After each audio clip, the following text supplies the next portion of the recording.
Hello friends, வணக்கம். எல்லாரும் எப்படி இருக்கீங்க?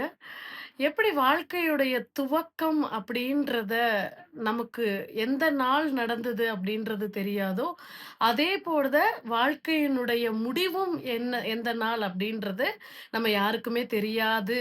அப்படின்றது தான் நம்மள நீ ஒரு ஜஸ்ட் மனித ஜென்மம் தான் அப்படின்ற நமக்கு குடுக்கிற ஒரு உணர்வுக்கான தருணம். ஸோ எதையுமே நம்ம ஜட்ஜ் பண்ண முடியாத போது இப்போ 10த் பிளஸ் டூ ரிசல்ட்ஸ் வந்துட்டு இருக்கிற டைம் இல்லையா? நான் பேரண்ட்ஸுக்கும் இங்க சொல்றேன் அண்ட் ஸ்டூடெண்ட்ஸ்க்கும் சொல்றேன். இதுதான் உங்களுடைய வாழ்க்கையை நிர்ணயிக்க போற ஒரு ரிசல்ட் அப்படின்னு நீங்க முடிவு பண்ணிடவே வேண்டாம்.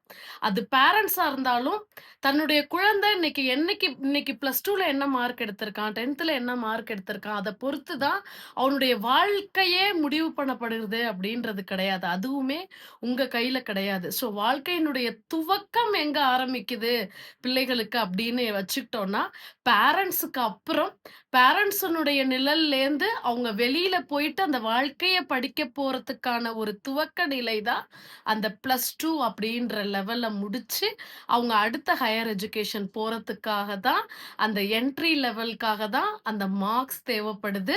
அந்த எஜுகேஷன் தேவைப்படுது. ஸோ வாழ்க்கையுடைய படிப்ப அவங்க அப்பா, அம்மா நிழல்ல இருந்து வெளியில போகும்போது தான் ஆரம்பிக்கிறாங்க. ஸோ அது ஜஸ்ட் லைக் தட் ஏட்டு சுரைக்காய் கறிக்கு உதவாது. ஆனாலும் ஏட்டு சுரைக்காய தெரிஞ்சுக்கணும். அது வாழ்க்கையினுடைய துவக்கத்த கத்துக்கணும். அதுலேருந்து இப்ப டிராவல் பண்றதுக்காக தான் அந்த மார்க்கோட, அந்த ரிசல்ட்டோட அவங்க வாழ்க்கையுடைய அடுத்த படியில எடுத்து வைக்கிறாங்க. ஸோ கம்ப்ளீட்டா பேரண்ட்ஸும், இங்க மாணவர்களும் புரிஞ்சுக்க கொள்ள வேண்டிய விஷயம், இதுல தான் உங்களுடைய வாழ்க்கையின் துவக்கம் ஆரம்பிக்குதே தவிர, இதுதான் உங்களுடைய வாழ்க்கைய முடிவு பண்ணக்கூடிய ஒரு ரிசல்ட் கண்டிப்பா கிடையாது.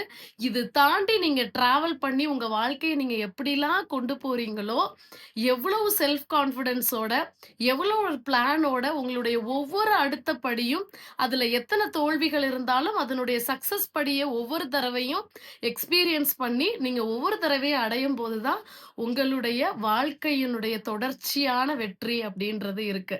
ஸோ இதுதான் உங்களுடைய வெற்றியை நிர்ணயிக்கல, உங்களுடைய தோல்வியையும் நிர்ணயிக்கல. இது ஜஸ்ட் துவக்கம் தான். சரியா? நன்றி.